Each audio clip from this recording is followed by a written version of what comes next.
Assalamualaikum warahmatullahi wabarakatuh. Perkenalkan, nama saya Muhammad Taufik Anan dari kelas Manajemen D semester 3 NIM E202318.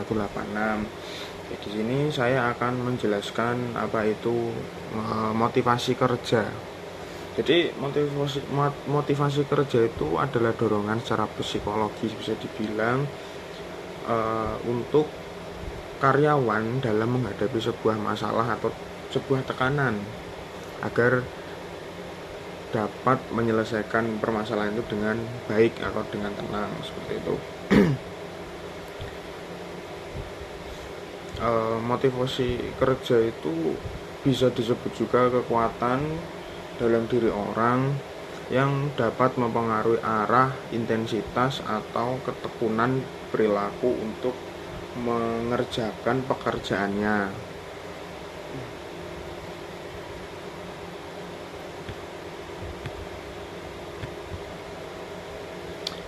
Lalu unsur-unsur di dalam motivasi kerja itu ada kinerja, penghargaan, tanggung jawab, pengembangan, ketertiban, dan kesempatan. Terus ada indikator dalam motivasi kerja juga. Indikator yang pertama itu adalah daya pendorong. Daya pendorong itu bisa disebut seperti naluri untuk menggerakkan seseorang agar mampu berperilaku secara tepat dalam mencapai tujuannya.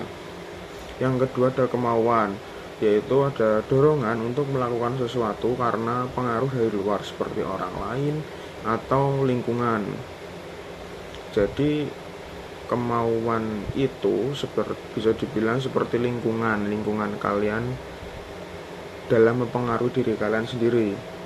Jadi kalau lingkungan kalian itu bagus, jadi kemauan kalian untuk belajar atau berkembang itu juga bisa jadi lebih baik gitu. Dan gitu pula sebaliknya, jika lingkungan kalian itu ya bisa dibilang kurang baik atau tidak mendukung saudara dalam berkembang atau belajar, itu sama saja tidak dapat menggerakkan diri saudara untuk berkembang atau belajar, seperti itu.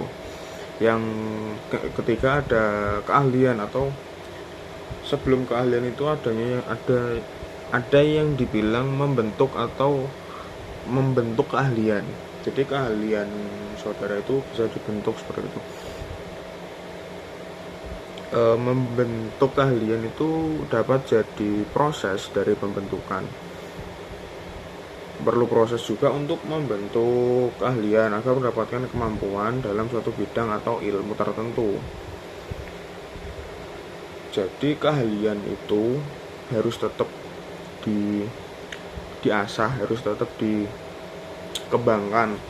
Jika saudara ragu dalam keahliannya itu seperti apa, mungkin bisa belajar sedikit demi sedikit, dicari bakat atau keahlian saudara seperti apa. Tidak melulu tentang mungkin yang hal-hal yang mencolok seperti kepintaran atau akademik, ilmu pengetahuan, tidak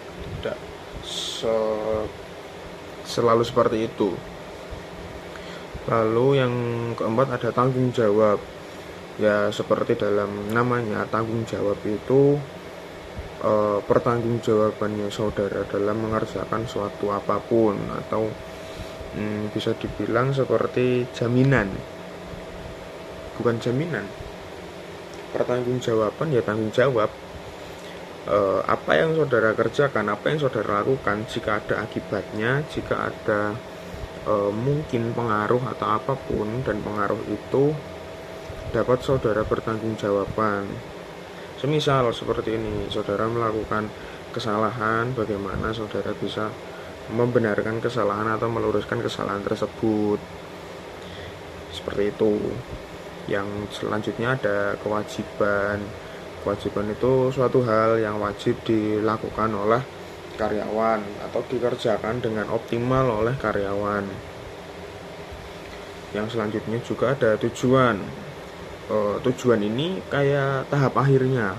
Jadi tahap akhir yang ingin dicapai oleh perusahaan agar dapat memberikan hasil kerja yang terbaik. Nah, ini selanjutnya itu cara meningkatkan motivasi kerjanya. Yang pertama itu lingkungan, seperti saya bilang tadi, lingkungan kerja yang aman dan nyaman.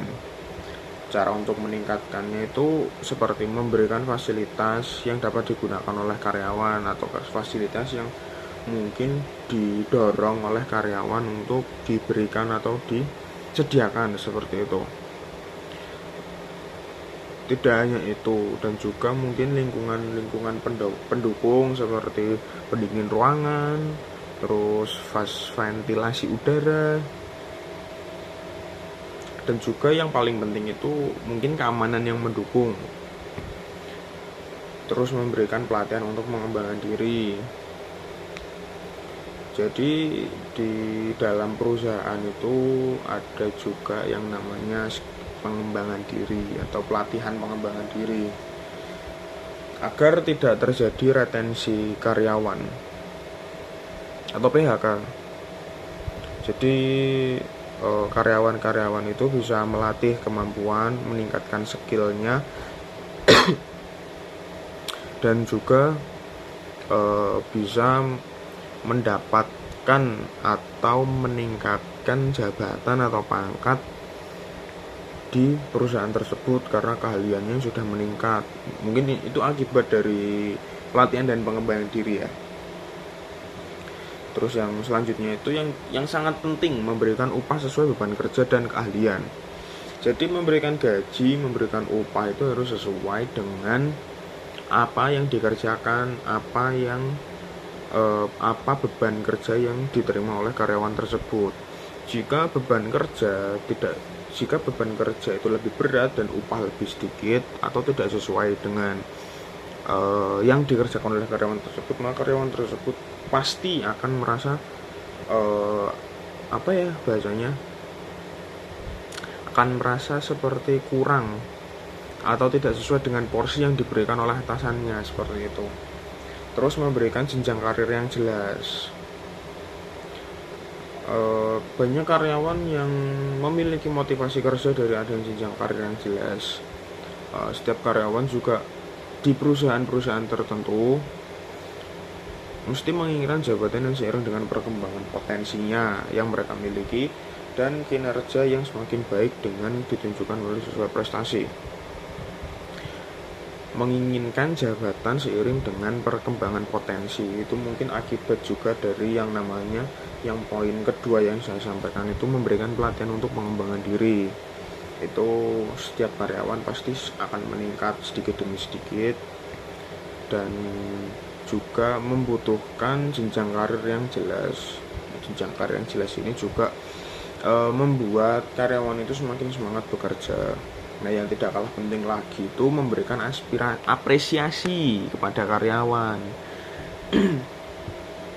Memberikan apresiasi memberikan apresiasi terhadap apa yang sudah dikerjakan oleh karyawan tersebut, sehingga karyawan tersebut itu merasa senang dan tidak mudah bosan untuk bekerja, atau tidak mudah lelah karena semangat yang diberikan oleh bosnya, seperti itu. Lalu yang selanjutnya itu memberikan perhatian pada karyawan. Buat membangun motivasi bekerja bagi setiap karyawan itu lebih baik dari seorang bosnya atau seorang atasannya itu memberikan perhatian untuk karyawannya, meningkatkan kepeduliannya, meningkatkan perhatiannya, sebaiknya juga masih dalam batas wajar gitu. Jadi ini memberikan perhatian dan karyawan bukan hanya untuk satu atau dua karyawan saja, kalau bisa semua karyawan itu diperhatikan dan memberikan kepeduliannya gitu.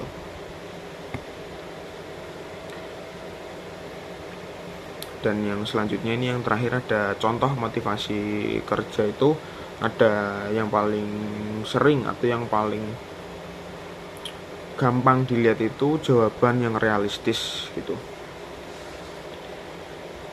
Jawaban yang realistis saat interview haruslah jujur dan tidak berorientasi pada uang. Jadi mungkin contohnya seperti ini. Selain untuk mendapatkan pekerjaan baru, motivasi saya melamar kerja di perusahaan ini adalah ingin memberikan kontribusi yang positif terhadap perusahaan.